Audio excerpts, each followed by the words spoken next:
السلام علیکم۔ سچی اور سبق آموز کہانیوں کو سننے کے لیے ہمارے چینل کو سبسکرائب کر لیں، شکریہ۔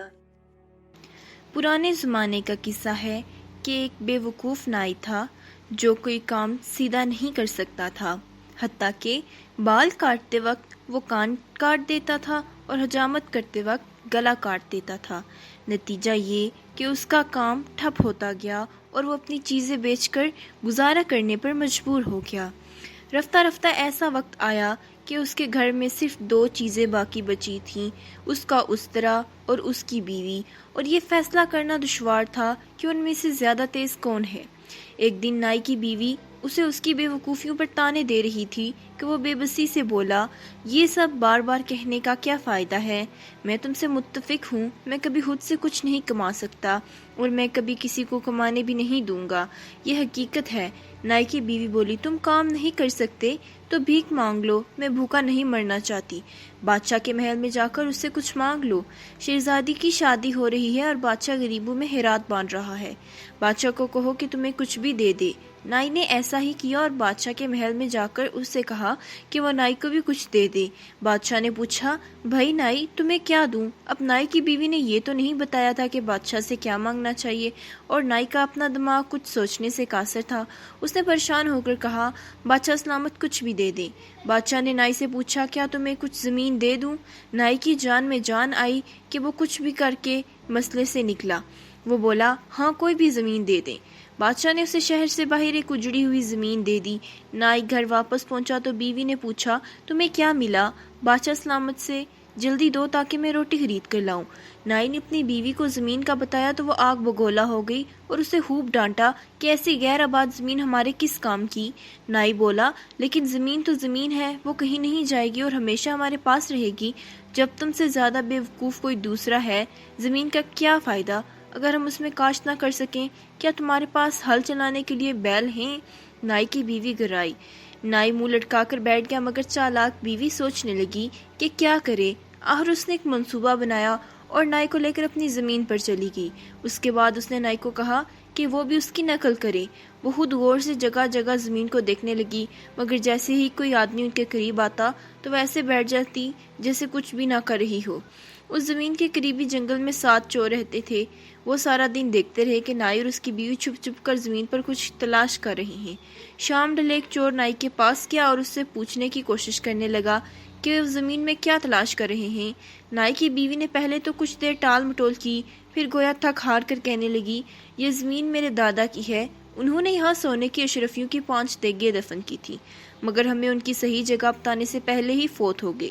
اب ہم وہ دیگیں تلاش کر رہے ہیں، تم کسی کو یہ بات مت بتانا ورنہ وہ دیگیں تلاش کر کے لے جائے گا اور ہم محروم رہ جائیں گے۔ چور نے وعدہ کیا کہ وہ کسی کو نہیں بتائے گا، مگر شام ڈھلے جب نائی اور اس کی بیوی گھر واپس گئے تو چور اپنے ساتھیوں کو لے آیا اور ساتوں چوروں نے مل کر اپنے بیلوں سے ہل چلا کر خزانہ تلاش کرنے لگے۔ صبح تک کھیتوں کی ایسی حالت ہو گئی جیسے اس میں 7 مرتبہ ہل چلا دیا گیا ہو، مگر انہیں وہاں سے کچھ نہ ملا۔ اگلی صبح نائی کی بیوی نے سارے کھیتوں میں ہل چلا دیکھا تو بہت خوش ہوئی۔ وہ بیج ادھار لائی اور زمین میں بو دیے۔ ہل بہت اچھا چلا تھا تو فصل بھی بہت اچھی ہوئی۔ نائی کی بیوی نے تمام قرضے چکا دیے اور پھر اسے اتنے پیسے بچ گئے کہ اس نے کچھ سونا خریدا اور ایک مٹکے میں چھپا دیا۔ چوروں نے جب یہ دیکھا انہیں بہت غصہ آیا۔ وہ نائی کے گھر گئے اور اس سے کہنے لگے، ہمیں فصل میں سے ہمارا حصہ دو، کیونکہ زمین میں ہل تو ہم نے چلایا تھا۔ نائی کی بیوی ہنسی، میں نے تمہیں بتایا تو تھا کہ زمین میں سونا ہے، لیکن وہ تمہیں نہیں ملا۔ اب وہ سونا میں نے گھر میں ایک مٹکے میں چھپایا ہوا ہے، لیکن تمہیں نہیں ملے گا۔ چوروں نے کہا، تم سیدھے طریقے سے ہمارا سونا ہمیں نہیں دو گے تو ہم خود لے لیں گے، آج رات دیکھ لینا۔ نائی کی بیوی نے پھر انکار کیا اور چور واپس چلے گئے، لیکن ایک چور گھر میں چھپ گیا تاکہ رات کو اپنے ساتھیوں کے لیے دروازہ کھول دے۔ نائی کی بیوی نے اپنی ایک آنکھ کے گوشے سے اسے چھپتے ہوئے دیکھ لیا تھا۔ نائی چوروں سے بہت ڈرا ہوا تھا۔ اس نے اپنی بیوی سے پوچھا، تم نے سونا کہاں چھپایا ہے؟ بیوی بولی، ایسی جگہ چھپایا ہے کہ وہ کسی کو نہیں ملے گا، باہر کے دروازے کے ساتھ رکھے مٹکے میں مٹھائیوں کے نیچے چھپا دیا ہے۔ چور یہ سن کر بہت خوش ہوا۔ آدھی رات کو اپنی کمین گاہ سے نکلا اور مٹکا لے کر رفو چکر ہو گیا۔ سب چور مل کر باہر جنگل میں پہنچے اور مال بانٹنے کی تیاری کرنے لگے۔ مٹکا لانے والا چور کہنے لگا، نائی کی بیوی نے بتایا تھا اس سونے کے اوپر مٹھائیاں رکھی ہیں تاکہ کسی کو شبہ نہ ہو۔ پہلے مٹھائی بانٹ کر کھا لیتے ہیں، پھر سونا بانٹیں گے۔ جنگل میں خوب اندھیرا تھا۔ جنہوں نے مٹکے میں سے ٹول ٹول کر مٹھائیاں نکالی اور کھانے کو منہ میں ڈالی اور ساتھ ہی تھو تھو کر کے تھوکنے لگے۔ نائی کی بیوی نے مٹکے میں مٹھائی کے بجائے کوئلے ڈال رکھے تھے۔ سب چوروں کو بہت غصہ چڑھا۔ اگلی صبح وہ نائی کے گھر پہنچے اور فصل میں سے اپنا حصہ مانگنے لگے۔ نائی کی بیوی ان کی شکلیں دیکھ کر ہنسنے لگی تو وہ بولے، تم نے 2 مرتبہ ہمیں بے وقوف بنایا ہے، اب تمہاری باری۔ یہ کہہ کر وہ تنتناتے ہوئے چلے گئے۔ ایک گاؤں میں ایک کسان رہتا تھا۔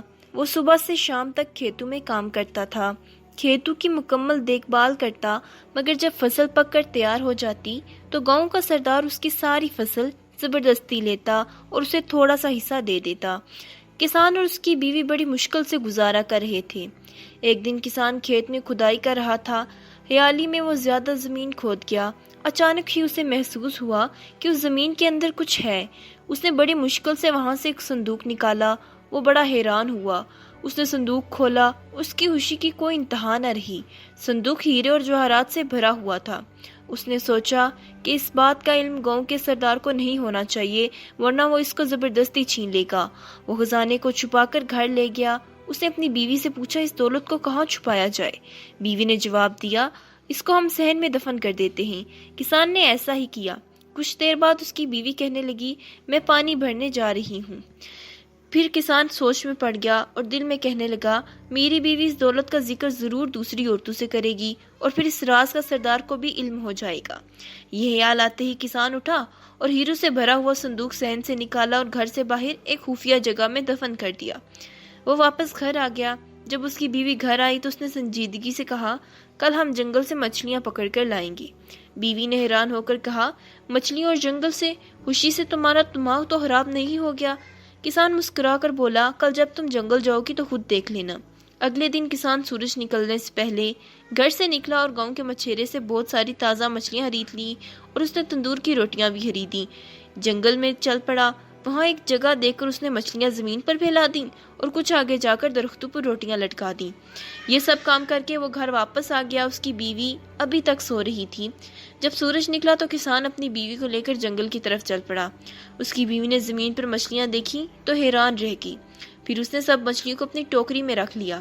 آگے جا کر درختوں پر روٹیاں دیکھی تو کسان سے کہنے لگی، درختوں پر روٹیاں لگی ہوئی ہیں۔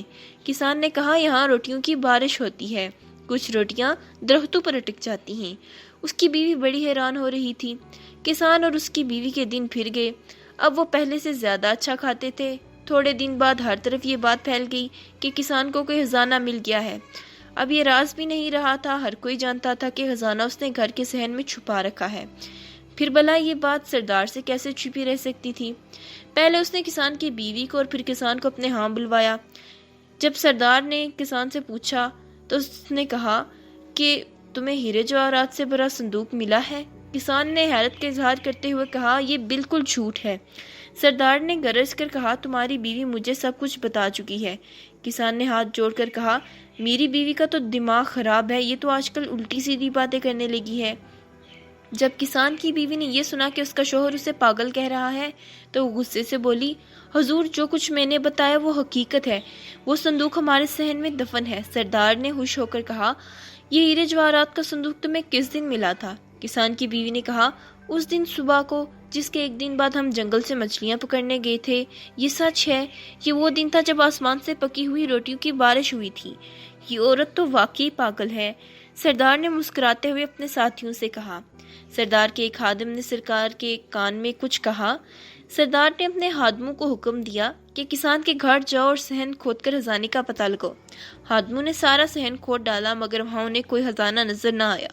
وہ سب واپس چلے گئے۔ یوں غریب کسان اپنی عقلمندی سے نہ صرف ظالم سردار کے ظلم سے بچ گیا بلکہ اس نے اپنا خزانہ بھی بچا لیا۔